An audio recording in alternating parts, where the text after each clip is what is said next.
दादा सबसे पहले बताइएगा कि प्रधानमंत्री जी जनता को ये डरा रहे हैं कि अगर इस बार जो है गठबंधन की सरकार बन जाती है, इंडिया गठबंधन की, तो अल्पसंख्यक समुदाय बहुसंख्यक समुदाय पर हावी हो जाएगा। इस पर आपका क्या कहना है?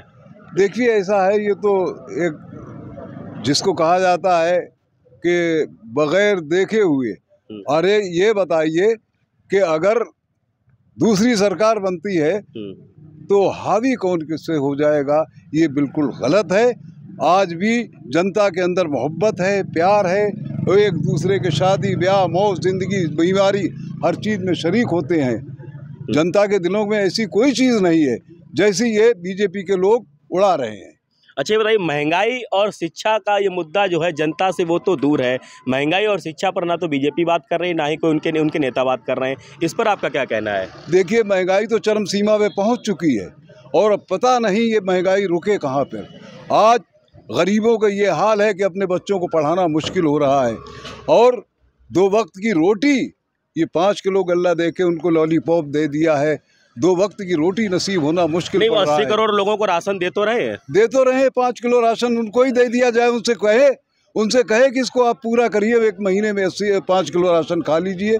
5 किलो राशन से जनता को दे रहे हैं, उसको सुविधाएं दे रहे हैं, किसान को 2000 रुपये सम्मान निधि भी दे रहे हैं, साथ ही साथ में वो जो है उसके अलावा और भी कई दावे कर रहे हैं, महिलाओं के लिए भी, बेटियों के लिए भी। अमित शाह जी तो कह रहे हैं कि महिलाएं जो है इस समय यूपी की सड़कों पर जो है रात के 12 बजे भी गहने लाद करके घूम सकती हैं, इतनी सुरक्षित हैं, इतनी ज़्यादा सुरक्षित है। आपने तो देख लिया था अभी हाथरस की घटना, क्या हुआ था।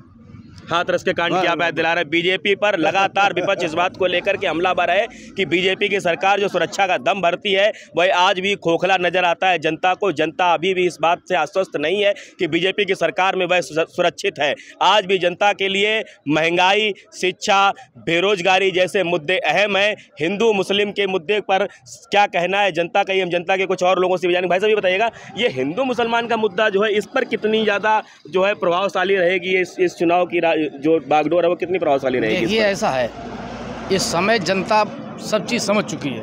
हिंदू मुस्लिम अब नहीं मान रहा है आदमी को चाहिए रोजगार। अच्छा ये बताइएगा, अगर महंगाई हो जाएगी तो महंगाई क्या सिर्फ मुसलमानों के लिए ही होगी, हिंदुओं के लिए महंगाई नहीं होगी? देखिए, महंगाई पूरे भारत पर हावी है, गरीब परेशान है, मजदूर परेशान है, सभी समाज के जो भी दबका लोग, छोटे तबके के हैं, बहुत परेशान है। और ये महंगाई भारतीय जनता पार्टी नहीं रोक पा रही है, क्योंकि 10 सालों में उनको सबने जनता ने देख लिया है। उन्होंने मोदी जी भी 5 साल का वक्त और मांग रहे हैं। मोदी जी इतना झूठ बोलते हैं कि अगर ग्रीन बुक में इतिहास में नाम लिखा जाएगा तो भारत के वर्तमान प्रधानमंत्री नरेंद्र मोदी जी का ही लिखा जाएगा। झूठ बोलने में? झूठ बोलने। नहीं, ऐसा आप कह रहे हैं, ऐसा हम तो नहीं कह सकते। नहीं, आप नहीं कह सकते, मैं कह रहा हूँ, क्योंकि उनके सारे वादे झूठे निकले हैं।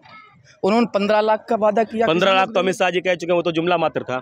वो अमित शाह कह रहे हैं जुमला मात्र, फिर ये बात क्यों आ रही? अब उनने कोई घोषणा पत्र में ऐसी कोई बात रखी है? वो तो इंडिया गठबंधन का जो घोषणा पत्र है, कांग्रेस का घोषणा पत्र जो है, वो तो मात्र जो है मुसलमानों के लिए जो है योजनाओं का एक अंबार लगा दिया उन्होंने, और कुछ नहीं है। ये इस समय वो घबराए हुए हैं जी, वो लगातार यही हमला करेंगे। उनके पास कोई मुद्दा नहीं है, वो महंगाई पे नहीं बोलेंगे, बेरोजगारी पे नहीं बोलेंगे, किसी पे नहीं बोलेंगे।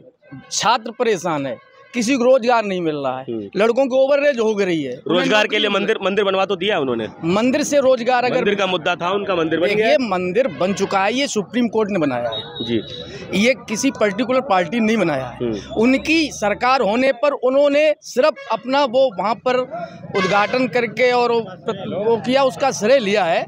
ये सुप्रीम कोर्ट ने अगर बनवाना था तो इससे 5 साल पहले क्यों नहीं बनवा दिया? इससे पहले अटल बिहारी वाजपेयी थे, उन्होंने क्यों नहीं बनवा दिया? भाजपा की और सरकारें नहीं है। आप सुप्रीम कोर्ट को इसका श्रेय देते हैं? सुप्रीम माननीय न्यायालय का ही आदेश था। सुप्रीम कोर्ट ने जब आदेश कर दिया तो पूरा देश मान गया उनके आदेश को। भाई, मैं अधिवक्ता हूँ। आप मुझे ये बताइएगा सबसे पहले कि अगर आप जब बात करें सुप्रीम कोर्ट के आदेश के कारण ये मंदिर बना हुआ है, बीजेपी इसका लगातार श्रेय ले रही है। वो कह रहे हैं रामलला इससे पहले टेंट में रहते थे, हमने उसको एक जगह दे दी, जो एक नारा भी लगाते हैं, जो राम को लाए हैं हम उनको लाएंगे। तो आप इस पर क्या कहेंगे? देखिए, राम सभी के शरीर में है। अगर आप कोई भी प्राणी है, राम सबके शरीर में है। राम को वो क्या ला सकते हैं? जिस आदमी ने गरीबी नहीं मिटा पाई, रोजगार नहीं दे पाया, वो राम को लाएंगे। राम तो सभी को देते हैं। आप ये बताइए, आप पत्रकार हैं, और इसके बाद भी मैं बता दूं, आपके मीडिया चैनल से मैंने विश्लेषणों की बात सुनी है। इस समय इस चुनाव में 2024 वाले चुनाव में कोई भी मंदिर का मुद्दा सिर्फ 2% ही लोग मान रहे हैं। आपको क्या लग रहा है अहम मुद्दा क्या है? अहम मुद्दा इस समय बेरोजगारी है। बेरोजगारी अहम मुद्दा है। किसान वो कह रहे हैं 5 साल मौका दीजिए, बेरोजगारी दूर कर देंगे। 10 साल क्या किया उन्होंने? 10 साल का हमें जवाब क्यों नहीं दे रहे? 10 साल खाका तैयार कर रहे थे। 10 साल का हिसाब दें। 10 साल का हिसाब, 10 साल के हिसाब वो नहीं दे सकते हैं। नहीं, 10 सालों में नोटबंदी की है, 370 हटाई है, राम मंदिर बनवा दिया है।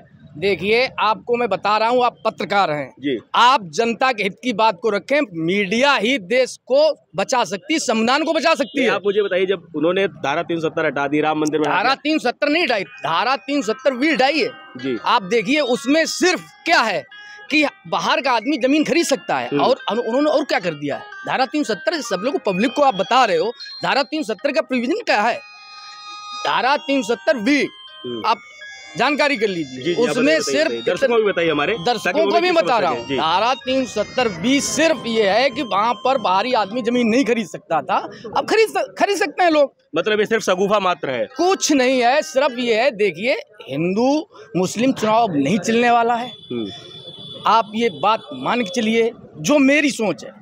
कन्नौज में क्या लग रहा है, कन्नौज में कौन जीतेगा? देखिए, कन्नौज में चुनाव अगर समाजवादी पार्टी यहाँ से अच्छी तरीके से लड़ रही है, राष्ट्रीय अध्यक्ष अखिलेश यादव जी ही चुनाव जीतेंगे। यहाँ कुछ नहीं, मैं उत्तर प्रदेश की बात कर रहा हूँ।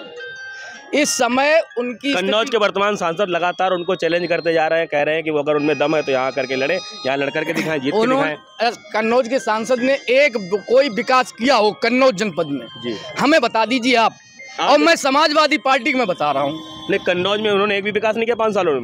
कौन विकास किया? आप भाई साहब, सांसद जी ने क्या एक भी विकास नहीं किया कन्नौज में? कोई विकास नहीं। मैं सांसद जी से माननीय मोदी प्रधानमंत्री से पूछना चाहता हूँ, सिर्फ एक बड़ा काम कन्नौज जनपद के लिए बता दीजिएगा, मैं आपको 50 काम गिनाऊंगा। माननीय राष्ट्रीय पार्क तो बंद है, बता रहे हैं कुछ नहीं, सब बंद पड़ा हुआ है। काउ मिल्क प्लांट जो माननीय राष्ट्रीय ने बनाया था वो भी बंद पड़ा हुआ है। मेडिकल कॉलेज में डॉक्टर्स नहीं है, काम नहीं चल रहा। आपके बगल में सोसैया अस्पताल है, वहाँ भी बिल्कुल ठप पड़ा है, कोई काम नहीं हो रहा है। मैं परसों ही जाके वहाँ आया था। कोई भी इस बार का चुनाव आरक्षण और संविधान बचाने का चुनाव है, इस बार कोई झूठ। अरे आम जनता, आप बताइए, क्या कन्नौज में कोई विकास कार्य नहीं हुआ? नहीं, कोई काम नहीं हुआ, कोई विकास कार्य नहीं हुआ कन्नौज में। नहीं तो अगर कोई विकास कार्य नहीं हुआ तो फिर बीजेपी तो विकास का दम भरती है। आप क्या कहना चाहेंगे? 5 सालों में क्या किया है जी सर? 5 सालों में क्या किया है? नहीं, तो कह रहे विकास किया है सर। अगर हमें अब एक विकास दिखाइए। आपको विकास नहीं दिखाई पड़ रहा है सर? विधायक विकास हो गया, विकास नहीं दिखाई पड़ रहा है। विधायक जी मंत्री रही है, खनन मंत्री रही, अगर चाहती अपने गांव का भी रोड बना सकती थी। अभी गांव का रोड नहीं बना, अभी नहीं, उनका गांव का रोड नहीं बना। विकास तो बहुत हो गया, आप कह रहे विकास नहीं हुआ। इधर आइए, आप इधर आइए, इधर आइए, आप कह रहे विकास नहीं हुआ है सर। विकास तो 10 साल का हो गया है सर, कुछ नहीं हुआ। विकास दिखाइए हमने, विकास दिखाइए, मुझे एक विकास गिनाइए आप। कितना तो विकास कर दिया, कह रहे एक विकास गिनाइए। आपने नोटबंदी को मार दिया, नोटबंदी मार दिया। नोटबंदी से काला धन सामने आया। कोरोना में आपने नोटबंदी मार दिया, लोग काला धन ले लिया। ये काला धन आपने कहाँ ले लिया? काला धन का आएगा, काला धन क्यों परेशान हो? कहाँ दिखाइए काला धन? आएगा काला धन दिखाइए हमको। कहाँ पे दिखाएंगे? अभी 5 साल मौका और दो ना, तो दिखाएंगे। तो पर सर 5 साल में देखा जाएगा, 5 साल में देखा जाएगा फिर। नहीं तो 5 साल को मौका देंगे? नहीं सर, नहीं। क्यों नहीं देंगे सर? मौका मांग रहे भैया, वो मांगे हम। राम मंदिर दे दिया आपको, राम मंदिर दे दिया। हर धर्म का है, हर धर्म का। ऐसा कौन धर्म का नहीं हर मंदिर है? अरे वो कह रहे हैं कि आपका भी, हमारा अयोध्या, मथुरा, अयोध्या काशी झांकी है, मथुरा अभी बाकी है। तो सब मथुरा बाकी तो क्या है? मथुरा के मंदिर बनेगा, रोजगार मिलेगा। अखिलेश जी मनाएंगे। मंदिर एक आस्था का विषय है, वो रोजगार का विषय नहीं हो सकता है। मिलेगा भैया, कह रहे मंदिर पहली बात तो एक आस्था के विषय। आप भी पत्रकार महोदय, बहुत सम्मानित व्यक्ति हैं, आप भी जानते हैं रोजगार नहीं मिलेगा। ये हमेशा हिंदू मुसलमान से लड़ाते हैं, ठेले लगाओगे वो भी रोजगार है यार। नौजवान सड़कों पर है, भर्ती पूरी नहीं हो रही है, पेपर लीक हो रहे हैं, मोदी सरकार बिल्कुल फेल है। अरे क्यों भाई, मंदिर क्यों नहीं मुद्दा यार? नेताजी पकौड़े का ठेला अपने बच्चों से लगवाएंगे? नेताजी पकौड़े का ठेला अपने बच्चों से लगवाएंगे? बच्चे नहीं है यार, बच्चे और लोगों के तो हैं। यहाँ सांसद नहीं है यार, तुम बता रहे हो। अरे सांसद के तो हैं सर, मोदी जी के, योगी जी के नहीं, सांसद जी के तो हैं। नहीं, माननीय लोग हैं यार, माननीय सांसद जी मैं बोल रहा हूँ। सांसद जी के नहीं बच्चे हैं। और क्या मोदी जी के ही चेहरे पे चुनाव हो जाएगा? सांसद से हिसाब लोग मांगे। अरे विकास किया यार उन्होंने यार। अरे जनप्रतिनिधि से हिसाब मांगा जाएगा, आप क्या बात कर रहे हैं? जनप्रतिनिधि से हिसाब मांगा मंदिर बन गया, इतना बड़ा विकास हो गया तो विकास नहीं दिखाई पड़ रहा है। मंदिर उन्होंने बनवाया नहीं, मैं पहले बोल चुका हूँ, सारी जनता बोल रही है। मंदिर सुप्रीम कोर्ट ने बनवाया है, विकास नहीं हुआ। सुप्रीम कोर्ट ने बनवाया। अरे कन्नौज में कितना विकास हो गया, दिख नहीं रहा तुम्हें? जनता ने विकास हुआ है, घूम रहे चौराहे तरफ, यही विकास हुआ। साढ़ घूम रहे हाँ, यही विकास सार तो सरकार ने पकड़ने के लिए लगा रखी है, कहीं नहीं, सब लोग पकड़ रहे हैं यार, लगातार खेत चल रहे हैं। कोई 2000 रुपए देते रहे तुम्हें किसान को, और क्या चाहिए? 2000 रुपए दे रहे, लेकिन सबको नहीं मिल रहे हैं, कैसे नहीं मिल रहे? 2000 रुपए, 2000 मतलब समझे आप? एक खेत 5 बीघा रखाने के लिए 2 लेबर चाहिए। एक लेबर को 200-300 रुपए होता है, 2 लेबर 600 रुपए। यार देखो जनता, देखो भैया हम कुछ नहीं कह रहे हैं, जनता कह रही है हमारे ऊपर ना थोपना कुछ भी। जनता इसमें हमें लग रहा है बिगड़ी हुई है कन्नौज की, कन्नौज की जनता बिगड़ गई है, वो चाहती नहीं है कि वापस आए हैं। आप मतलब सांसद जी को वापस नहीं आने दोगे? अरे वापस नहीं आने दोगे? हमें लग रहा है समाजवादी पार्टी जीत रही है, ओनली समाजवादी पार्टी। हमें लग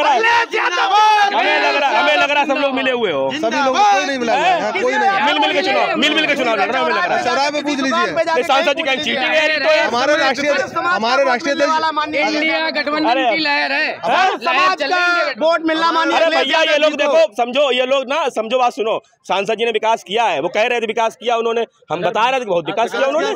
तहसीलदार के ऊपर विकास किया, दलित तहसीलदार को मार रहे हैं, कभी पाल समाज को गालियां दे रहे हैं, कभी पाल समाज के व्यक्ति को गालियां देते हैं, कभी किसी को गालियां देते, पूरी गुंडागर्दी। कन्नौज का दलित तहसीलदार को पीटा, FIR हुई, उसमें लिखित आपको ही पत्रकार महोदय सारी जानकारी होगी। ये गुंडा सांसद है, ये यहाँ जनपद कन्नौज के माननीय सांसद गुंडा सांसद है। ये हमें करने गए तहसीलदार से यार, नहीं, गाली दी थी, वीडियो है उसका, क्लिप वीडियो का आया है, पूरा सोशल मीडिया पे चला, कई दिन चला। अब की बार माननीय अखिलेश यादव जी को सर्व समाज का वोट मिलेगा, कई लाख वोटों से यहाँ से विजय होकर माननीय सांसद जी ये काम कर रहे हैं, सारे तालाबों पे सांसद जी ये काम कर रहे हैं, सारे तालाबों पे कब्जा कर रहे हैं, और यही विकास का मुद्दा उनके पास है। कौन से तालाब पे कब्जा कर लिया? सारे पूरा छिबड़ा देख लीजिए, सारे तालाबों पे कब्जा कर रहे हैं सांसद जी। सांसद जी खुद कब्जा कर रहे हैं जी। सांसद जी पे 3.5 करोड़ रुपए कर्जा हो रहे यार। इनके ऊपर कर्जा नहीं, वो खुद एफिडेविट दिया उन्होंने, खुद माननीय राष्ट्रीय अध्यक्ष जी नाम सुन के हुए सांसद जी डरा गए हैं। अरे वो चुनौती दे रहे हैं, डर नहीं गए। हम उनको उल्टी चुनौती दे रहे हैं, उनकी हवा निकल गई है, ये हवा का झोंका आए है। ये जनता इस समय कन्नौज की हमें लग रहा है मूड कुछ और बनाए रखी है। इस समय कन्नौज के छिबरा मऊ से मैं हिमांशु द्विवेदी आप सबके साथ।